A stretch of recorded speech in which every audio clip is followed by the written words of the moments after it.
नोएडा में भ्रष्टाचार के ट्विन टावर कल ध्वस्त हो चुके हैं, लेकिन आज मलबा उठाने का काम चल रहा है और आगे कई महीने तक इसी तरह से इसको क्लियर करने का काम चलता रहेगा।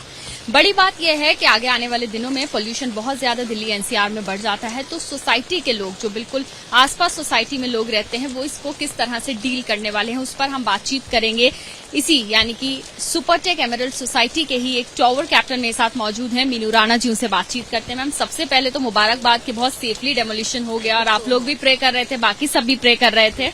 बहुत अच्छा हुआ, by God's grace we are so grateful to almighty कि कुछ भी नहीं हुआ, इतना सेफ डिमोलिशन हुआ है और हमारी तरफ कुछ भी नहीं आया है and we are so blessed. मतलब इसके लिए वर्ड्स नहीं है मेरे पास में। अभी जब आप लोग रात घर पहुंचे तो किस तरह की कंडीशन थी घर की, आपके या आसपास जो आपके पड़ोसी थे उनके घर की कंडीशन किस तरह से थी? क्या कोई डैमेज भी नोटिस किया गया है? देखिए, मैं मेरे घर की बात करूं तो मेरे घर में बिल्कुल सब कुछ सेफ है, एक तिनका भी हिला नहीं है, कोई डस्ट भी नहीं है, बहुत सही है। बट हाँ, हमारे टावर में कुछ फ्लैट्स जो कि उस तरफ फेसिंग थे, उनके एक दो घरों में कुछ एक कांच टूटा है and that was very much expected. उससे बहुत ज्यादा एक्सपेक्ट किया जा रहा था, ऐसा कुछ नहीं है। और थोड़ा डस्ट आया है, दैट वाज कुछ भी नहीं है, उसको तो हम कुछ कंसिडर ही नहीं कर रहे हैं। अदरवाइज यदि हम देखें कि किसी की बालकनी टूट गई या कुछ हो गया, कुछ भी नहीं हुआ। I mean we are so safe. हमारा इवन जो कंटेनर्स लगे हुए थे ड्राइववे पे, जो कंटेनर्स 2 मंजिल तक लगाए गए थे टू मतलब प्रोटेक्ट आवर टावर, वो उसके ऊपर भी रबल नहीं आया। उसके ऊपर रबल नहीं आया, इट मीन्स कि वो यदि आता तो शायद हमारी बैल्कनीज में नीचे वाले फ्लोर्स में आता या फिर हमारा रैंप के ऊपर जाता जो हमारा पार्किंग की तरफ जाता है।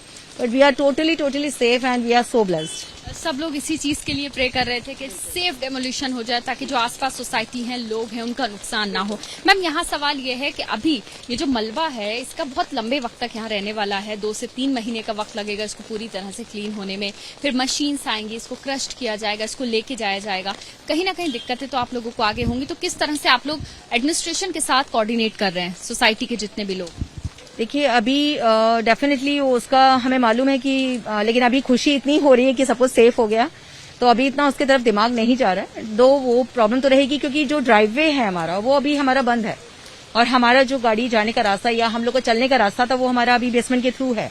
तो डेफिनेटली वो एक पेन है, बट ठीक है, जो हुआ उसके सामने वो कुछ भी नहीं है और टाइम लगेगा रबल उठने में, तो डेब्रीज को तो उसी के लिए यही है कि बस वो सेफ तरीके से काटें या फिर उसको यहाँ से ले जाएं, कहीं और जाके उसको डिस्पोज ऑफ करें। यदि यहाँ करते हैं तो फाइन डस्ट होने के चांसेस होते हैं क्योंकि बहुत बारीक डस्ट होती है, शायद दिखे भी ना। बट उसको कंट्रोल करने के लिए सिंपल सी बात है कि वो वाटर स्प्रिंकलर्स ही उनको यूज करने पड़ेंगे क्योंकि अदरवाइज और कोई रास्ता नहीं होता। मैम, बाहर के लिए तो वाटर स्प्रिंकलर्स जो हैं वो लगा दिए गए हैं। हम कल से देख रहे हैं कि पानी के टैंकर्स का इंतजाम है, साथ ही साथ एंटी स्मॉग गन्स का इंतजाम है। लेकिन घर के अंदर किस तरह से आप लोग प्रिकॉशंस लेने वाले हैं, क्योंकि सोसाइटी के अंदर बच्चे भी होते हैं, कुछ जानवर भी होते हैं, बुजुर्ग भी होते हैं, सभी के लिए तो अनहेल्दी रहेगा। तो आप लोगों की किस तरह से आगे 2-3 महीने तक की तैयारी है कि पोल्यूशन से कैसे डील करना है, खासतौर से तब जब आपके बिल्कुल सोसाइटी के बराबर में इतना मलबा है जिसको उठना है?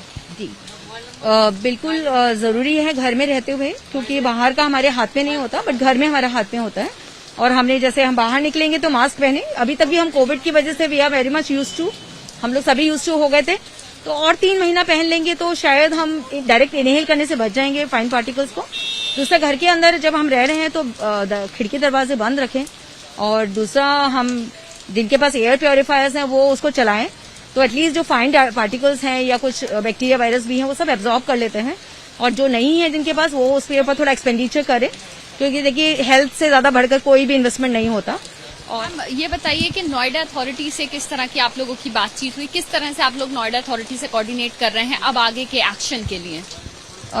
देखिए, इस बारे में बहुत ज्यादा शायद नहीं बता पाऊंगी अभी, लेकिन जो एसओपीज हैं वो अभी तक फॉलो करते आए हैं, एडीएफएस भी फॉलो कर रही है और नोएडा अथॉरिटी ने भी बहुत साथ दिया है। उन्होंने ही सब कुछ इतना क्लीनिंग इतनी जल्दी करवा दी, सब कुछ किया है।